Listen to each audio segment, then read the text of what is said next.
Okay, we're gonna step into, We have another public hearing, Commissioner. yeah, this one, next one here at 10. Oh, see, this goes up a little smoother. This, and Alan can speak to this more, this is about the property known as Else Court, I guess to everyone that we purchased. We need to move it to preservation. We need to, there's two things here. There is the land use change, and then there's rezoning, or is it, that's a correct order? Yeah. In this case, you are changing the land use from a commercial property to a preservation status, so you need to change the underlying land use and then change the zoning. The county owns the property, we bought it for the purpose of preserving it as an open space, and so it should not be zoned commercial property. And so where we got the money from, they asked us to do this, and we said we would, and so it's just following through with what we agreed to use the property for, which is a park. It don't need to be commercial property. No, it's a All park. right. Preservation of the park. But we're using it for a county park. Right, Yes, that's correct. basically. So, but you gotta ask for public, Have any public comments? comments on this too also. Any public comments? Have any commissioners' comments? Any commissioners' comments? Or I need a motion and second on it? I'll make that motion, rezone. Second. Have a Preservation. motion and second, all in favor? Wait, Aye. I actually, Hang on, let me clarify for the board. The first motion, you need to do two motions because you have two separate actions here. land use. One motion would be to change the land use first. And then assuming that approves, then your second motion would be to rezone the property. Okay. And those are on page 49 and 50 of your packets, the two separate ordinances. So the land use is first, so we need to we could say the first motion was for the land use, Attorney Schuler? Yes, sir. Okay, the first one's for the land use. All in favor? Aye. All opposed? Motion carries. And the second would be the rezoning from C3 commercial recreation to P1 preservation. I make that motion. Second. Have a motion and second on the floor. All in favor? Aye. All opposed? Motion carries. Okay, that ends our public hearings. Next would be, Mr. John Graham from the hospital said he will come back at the next meeting and Yeah. update you with the financial information. He had to go make some calls for that actual, with the attorneys for that IT Okay, because there's some funding. information that I need to know, Yeah, so I'll make sure he's, especially for this meeting today, but that's okay. If he can't come, I'll put my I'll have questions him come back at the on next hold. meeting, Commissioner. I'll put my Without- questions on hold, but they're gonna have to answer my questions eventually. Yes, ma'am. Next in the agenda would, This is the bond. this bond would be next. That's Commissioner- my question. That's my question, the bond. And I'm gonna start off with it, Mr. Chairman, and you can explain it. But my question is, Michael, you got the bond being up here. How can we move on with the bond if we don't know what the GMP is? Actually, I'm not bond counsel for the board. Mr. Junius Brown with the Neighbors Giblin and Nickerson firm is here to make a presentation to the board. I actually don't know the answer to that question. Well, I personally, until we got some information on GMPs and stuff like this coming before us on this hospital, we don't need to move ahead with anything on this bond. And this is the reason why I requested Mr. John Graham to be here to answer some questions, because some situations have changed in the past month or two. So, I mean, I don't know if he could get here before we finish the meeting out. He had to run and call somebody or something, wasn't it? but he's still not gonna be able to do it because Culpeper hasn't done their GMP, Okay. the gross maximum price. And until we get a gross maximum price, we don't know what our bond's gonna be. You know, I mean, that's where I'm going to. Mr. Chairman, can we hear the presentation of bond counsel? We don't have to take a vote? Yeah. Yeah, we can Yeah, I hear don't it. have a problem with it, but my question was, how can we proceed on when we don't even have the GMP? How the finals, yeah. Well, Yeah, and so- I think Mr. Brown can probably answer that question. One thing we do know as a known factor from USDA is they have given us a loan commitment that has a maximum ceiling that we're not going to be allowed to go above. So that may be the answer, Commissioner, I don't know. But Mr. Brown, if the board's pleasure to proceed? Yeah, Mr. Brown, come forward. But we had it set, what was it, 11? Was it 11 million, wasn't it? 10. We don't know what it is. Good morning. Good Good morning, Mr. Chair, Commissioners. Junius Brown, law firm of Neighbors, Giblin and Nickerson. So basically, I'm just going to explain to you what we are doing here. We're asking for you guys to authorize the issuance of the county of $10 million of its hospital revenue bonds to pay and reimburse the county for the cost of the acquisition, construction, renovation, and equipping of the Weems Memorial Hospital. Upon the issuance of the bonds, they will be sold to the U.S. Department of Agriculture, Rural Development as security for the repayment of the bonds. The county will pledge the receipts from its 1 cent sales surtax and the revenues from the operation of the hospital. Under the resolution, the county does not pledge the ad valorem tax revenues. And I will just read for you from the resolution one provision, and this resolution is also in the bond that will be sold to rural development. The bonds, this section is actually entitled Bonds Not to be Indebtedness of Issuer, and that's the county. The bond shall not be or constitute general obligations or indebtedness of the issuer, but shall be special obligations of the issuer payable from and secured solely by the pledged funds as set forth herein. No holder of any bond shall ever have the right to compel the exercise of any ad valorem taxing power to pay such bond or be entitled to payment from such bond from any monies of the issuer except to the extent provided in this resolution. And as I indicated before, that there's similar language in the bond being sold to rural development.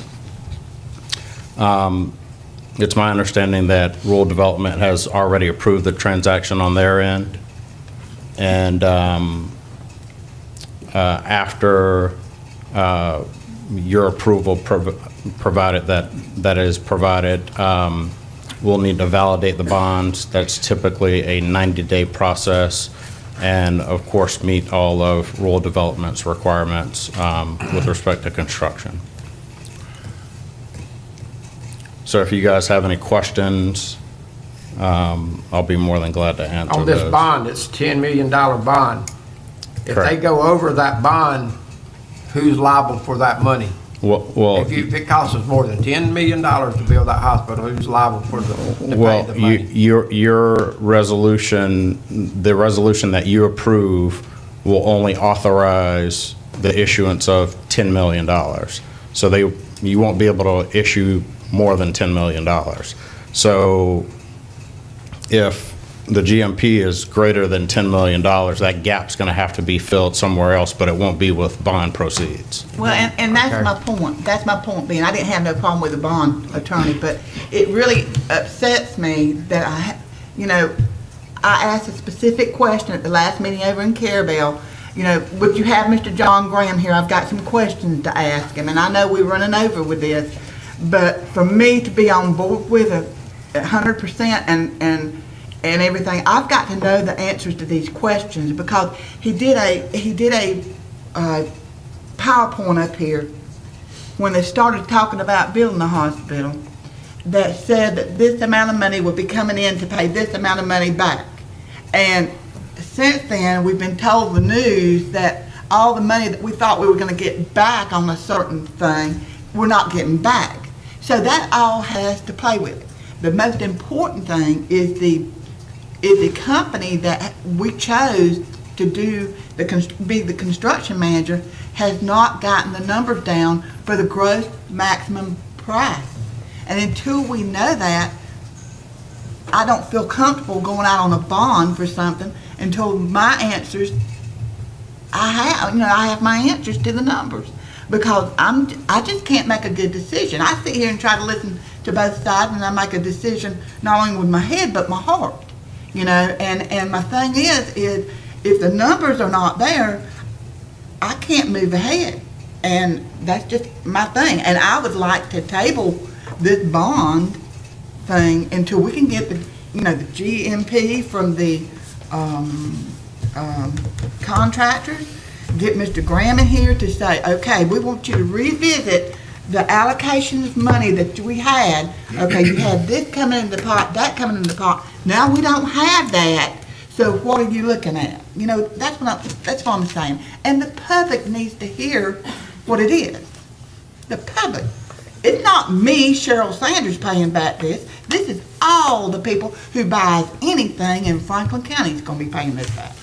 So, I mean, I think the people deserve it. And, 2 more weeks, and I've waited 4 weeks to ask some questions. So, 2 more weeks is not gonna hurt us on this bond. Is it? Is it? Do we have a deadline? No, Okay. not that I'm aware of. If I could ask a question also, do we have a deadline that we have to meet, or can we postpone this? particular- Yeah, I'm not aware of any deadlines at this point in time. So I think, you know, if you guys aren't comfortable moving forward now, then I think, you know, probably need to get the information that you need. Question? Yes, sir. Well, my thing is this, I'm concerned with what I asked the CEO this morning, but that's different from this. We sit in here when we went through the awards and we presented the award to Culpeper. They know the numbers we dealing with, and all 3 of them knew it. And for them to go over, I don't want to go. That's why we told the rest of them it still wasn't a final deal. If they go over it, we just have to go to the next contractor, in my idea. But that's what we told them in the beginning. I mean, they know we were dealing with That's $10 million. right. Well, So if one of them go over that 10 million, we got the process of going to the next. They can go under. But ain't no way they can go. My understanding is too that they might come up with a price, and they're working to make that price less. You know, it could be less than $10 million. well, and one of the things, and I'm gonna go ahead and put out some of it on the table, and maybe somewhere along the line, somebody will email me or call me and want to discuss these things, is that during the board meetings that they have, they discussed where they've only had like 58 patients for a 30-day span at that hospital, and they said, you know, we're really not in the inpatient thing, we're more on the ER ambulance service. And I'm saying, okay, well, we need to watch and look at the gross maximum price, because it may be that we may not can do a full hospital. We may have to end up doing, you know, the emergency room or whatever. You know, there's just too many unanswered questions here, because we need to have that gross maximum price to be able to know what we're looking at. We don't know if the project's under budget, like Mr. Noah said. We don't know if it's under budget, over budget, or what. This is what they're doing now, is calculating the numbers and telling us and the hospital board and the CEO, this is what you gotta have. And I always like to have I always like to have the money in my hand and know the price of it in my hand, to where I'll know how to play it. You know, it's just some unanswered questions in my mind. I don't have a problem with a delay Yeah. for 2 weeks. Yeah. I don't have a problem with delaying that. It's not, we're not trying to do no stall tactics or nothing. We need to have the money and know what the money's gonna be. In other words, show me the money. Show me what we gotta have. I'm gonna go ahead and make a motion that we table this until the next meeting, and we have got to have Mr. John Graham here at the next meeting. Second. But table it until the next meeting. All right, I have a motion and a second on the floor to table to the next meeting. Why he can't come back today? Discussion. Why he can't come back today? He was calling about, Basically, they were calling about he had to get back to those conference calls that Mike talked about, where they're trying to negotiate for that refund for that IT software. they're trying to get that He's trying to 10,000 get or that. whatever money back Yeah. on that refund on the money that they had ripped us off from. They're trying to get that money back. That's right. More That's than right. 10. That's the truth. The company ripped us off, and they're trying to get it back. Just trying to get it back. It's more. But let's make a motion to table it. did. I Okay, did. yeah. Have a motion, a second on the floor to table it to the next meeting. All in favor? All opposed?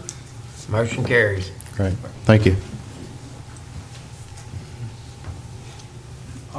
Jason, or Pockets, Cross Communication, he didn't get the inspection report back from the airport yet, so he thought he would wait until he got the inspection report to come in front of you guys. He thought he would have it back this meeting, and we kind of didn't communicate before then. So Jason will be off until the next meeting. All right. Planning and zoning report. That's me, Commissioner. Okay, so we have 4 critical shoreline applications, I'm sorry, 3 in front of you, that were approved by Planning and Zoning. The first one is a request to construct a single-family private dock at 1529 Alligator Drive on Alligator Point. They have all the state and federal permits, meet all local requirements. The P&Z board unanimously approved this request. Okay, that's the one at 1529? All right, that's the one that I'm gonna ask to table it. There's some concern on it from the Alligator Point area, and I wanna give them time to review it and come back. And I asked for that one to be tabled. So I'm gonna make a motion to table it. Second. Yes, ma'am. As an agent for that applicant, my name is Elva Peppers with Florida Environmental. I will just ask what the concerns are. I don't know. The Alligator Point people have asked me to ask. They just found out about it today. They're sitting over there. It's had all the due public notices, and we've been on the agenda for 3 months. We were on it. Well, I don't know, Elva. They just asked me. In Well- fact, I just had a note brought up to me. Well, and Just asked me. I'm asking So to not table it, I guess. Well, I'm tabling it. I'm asking to table it because the people that this affects down there, this is part of the process. They said they didn't know anything about it, so, Well, part of the, But- and and I'm I mean- reading between the lines, part of the problem, I think, Elva, is that there are an awful lot of functions going on in this one dock. You have a terminal platform for a boat, you got a jet ski, you got a floating platform, you got an uncovered boat lift. You know, I believe that there are some concerns from the activities going on in the house and now may spill over to the other side, that this house is serving as more than just a single-family residence, but is becoming much more extensive in its uses, and I think that it's concerns from the neighbors that this is not just a single-family house operation. Absolutely not. The owner of this property has a handicapped family member. The jet ski and floating platform is to accommodate that young man. Well, I appreciate hearing that, but there was, my understanding there was some other, that the house has been used as a rental house and that there was gonna be all. It was recently purchased by the current owner, and they're making these upgrades to live in it and use it as their vacation home, just like everyone else at Alligator Point. I didn't, that's news to me also. It's just bizarre to me that we've been on this agenda for so long. We've been to P&Z. You know, it's been advertised, duly advertised, and that's why we come. That's why we advertise. To table it because someone doesn't know about the project? well, I'm just saying, I try to do what the people asked me to do, Elva, and they just asked me. I got a note right here that was just given to me by Alan, and so that's what I said. 2 more weeks won't kill you. I've waited 3 months, so motion to table. Have a motion on the floor? Have a motion on the floor? Second. Okay. Have a motion second, all in favor? All opposed? Motion carries. The second request, which was also approved by the Planning and Zoning, to construct a single-family private dock at Lot 9 on New River Forest, 31 White Way in Carabel. They have the state self-certification and no further permitting with the Army Corps of Engineers are required. They meet all local requirements. Do you need the specifics read into the record? It's a walkway, which would be 26 by 4 with a 17-foot by 22 covered platform with one 28 by 2 covered finger pier and one 28 by 3 covered finger pier with a 12 by 28 covered boat lift and 2 mooring pilings. Mr. Chairman, this is in your district. Yes, I'm saying I You need a don't have no motion. problem? Yeah. No, you can't make a motion. No, I said I need a motion. I didn't say I'm gonna make a motion, I said I need a motion. Okay, so moved. Second. Have a motion and a second on the floor, all in favor? All opposed? Motion carries. The third request, also approved by Planning and Zoning, was to construct a single-family private dock on Lot 15 here in Bay Village, 2209 Seagull Way, St. George Island. Has state permits, meets local requirements.